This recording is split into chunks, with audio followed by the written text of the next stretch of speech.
भले कोई कितना भ्रम फैलाने का प्रयास करे, बांकीपुर विधानसभा की जनता ने पूरी तरीके से मन बना रखा है नीरज सिन्हा जी को वहां से जिताने का, कि वहां की जनता इस बात को जानती है, इस बात का एहसास रखती है, और इसीलिए अब सिर्फ लड़ाई मार्जिन की होगी कि कितने मतों से नीरज जी की। मुझे नहीं पता 2 दिन में कैसे कॉन्फिडेंस आता है, बट ठीक है, हर किसी को दावेदारी करने का पूरा अधिकार है। बीजेपी के राष्ट्रीय अध्यक्ष नितिन नवीन से मुलाकात करने केंद्रीय मंत्री चिराग पासवान पहुंचे हैं। इस वक्त हमारी मौजूदगी नितिन नवीन के आवास पर है और आप देख लीजिए कि यहां पर हलचल देखने को मिल रही है। कारण है कि चुनाव प्रचार प्रसार का आज आखिरी दिन था बांकीपुर उपचुनाव के लिए, और इसके ठीक बाद चुनावी सभा को ख़त्म करने के बाद, चुनावी जो रैलियां हैं वो करने के बाद सीधे चिराग पासवान नितिन नवीन से मिलने के लिए पहुंचे हैं, बीजेपी के राष्ट्रीय अध्यक्ष से मिलने पहुंचे हैं। देर रात मुलाकात हुई है और तस्वीरें भी आप देखिए किस तरीके से मिलते नजर आ रहे चिराग पासवान। उनके दोनों मंत्री मौजूद हैं, विधायक मौजूद हैं, पार्टी के प्रदेश अध्यक्ष मौजूद हैं, एमएलसी मौजूद है, और बातचीत क्या कुछ हुई है और क्या कुछ जीत को लेकर कहते नजर आ रहे हैं केंद्रीय मंत्री चिराग पासवान। सुनिए।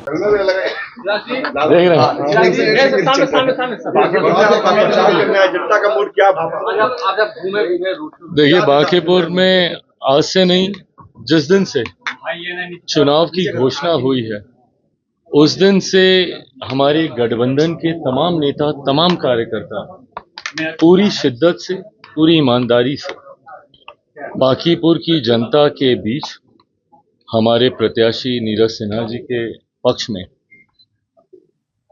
आग्रह करने के लिए निरंतरता में इन्होंने प्रचार किया, और हकीकत में जो फीडबैक तमाम कार्यकर्ताओं के माध्यम से आया, जिसमें लोक जनशक्ति पार्टी रामविलास के भी तमाम हमारे विधायक, नेता, मंत्री, कार्यकर्ता सब लोग रहे, जो फीडबैक आ रहा है, एक बात तय है, भले कोई कितना भ्रम फैलाने का प्रयास करे, बांकीपुर विधानसभा की जनता ने पूरी तरीके से मन बना रखा है नीरज सिन्हा जी को वहां से जिताने का, और ये वो बांकीपुर विधानसभा की महान जनता रही है जिन्होंने विपरीत परिस्थिति में भी एनडीए भारतीय जनता पार्टी का साथ देने का काम किया।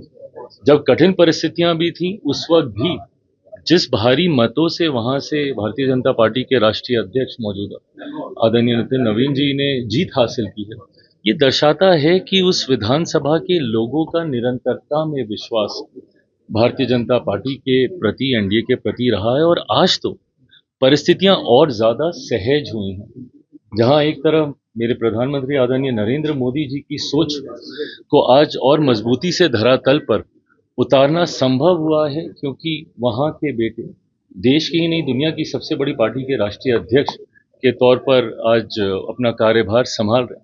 तो ऐसे में इस विधानसभा से हमारे जो प्रत्याशी हैं, जब वो जीत कर जाएंगे तो ये सीधा एक अलग महत्व वाली ये विधानसभा बनेगी, और मैं मानता हूं कि वहां की जनता इस बात को जानती है, इस बात का एहसास रखती है, और इसीलिए अब सिर्फ लड़ाई मार्जिन की होगी कि कितने मतों से नीरज जी की। यही विश्वास तो तेजस्वी भी बता रहे हैं।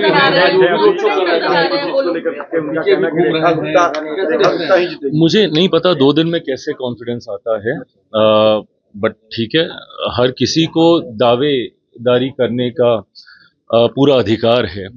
विधानसभा के चुनाव के वक्त के भी उनके ऐसे ही वीडियोस निकाल लीजिए जिसमें तेजस्वी जी ने इस तरीके के दावे किए थे, और आज परिणाम देख लीजिए उनकी पार्टी कहां पर है।